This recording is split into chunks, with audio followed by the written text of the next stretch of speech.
unsaturated fatty acids, which there are many different kinds of, monounsaturated, polyunsaturated fatty acids. These are actually more prone, these are liquid at room temperature, these are more prone to oxidation. So oxidation you could think of as if you leave a bike out in the rain and it starts to rust. So you are breaking down the cell membrane. And so when we're talking about oxidation, we're thinking about the term free radicals.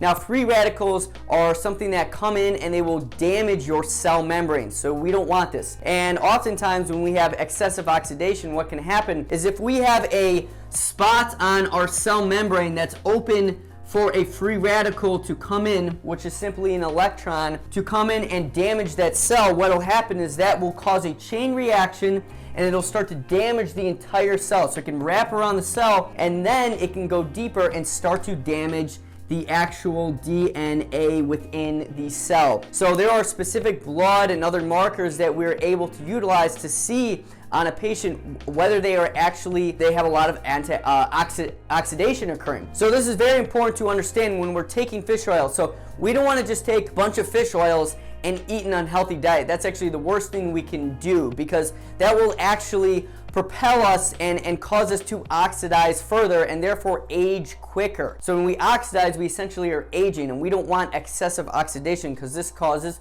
early aging and therefore possibly early death. We don't want that. So we want to remember that when we're taking fish oils, it's very important to have good nutrient and antioxidant status in order to protect our cell membranes and protect these fish oils. So there's a bunch of benefits for omega-3s, and I want this to also be clear that we don't want to just take omega-3 fats and other fats in general for, say, what we hear in commonly is our hair, our skin, our nails, etc. Omega-3 fats, fish oils, are beneficial for a number of functions in the body, including blood sugar regulation, inflammation support, cell-to-cell signaling, etc. There's a number of good functions, so we want to keep this in mind. And again, I always am a big fan of getting our omega-3 fats, omega-6 fats, 9 fats, etc. from natural sources, but sometimes we do need to supplement these things. These can help accelerate the healing process and help people get up to good health status. Now again, EPA and DHA, we're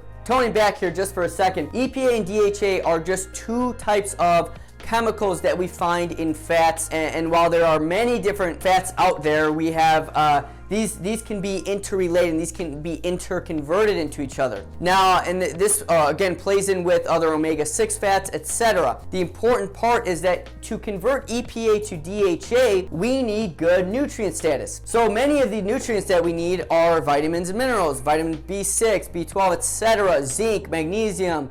There's a lot of nutrients that will interconvert specific types of fats. So again, we don't just give supplements willy-nilly. We always need to look at these necessary parts, because if someone is supplementing themselves with, say, EPA, DHA, alpha lipoic acid, which you can find in things such as flax seeds, chia seeds, etc. Maybe they're taking borage oil, which is high in gamma-linoleic acid, which is GLA.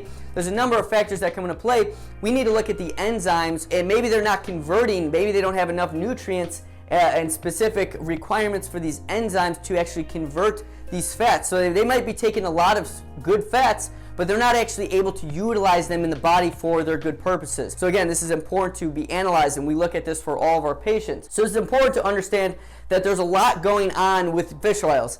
And it's not just like, well, take this fish oil, it's good for you. There's a lot that needs to be addressed. Finally, we want to look at liquid versus capsule form. Now, I always am more of a proponent of liquid, as liquid formulas usually actually have added in vitamin E and other antioxidants, which will help protect us from these free radicals that damage our cells. So there's a lot of variations in these, and again, this is on a patient-by-patient basis. Some people prefer capsules, some people prefer liquid.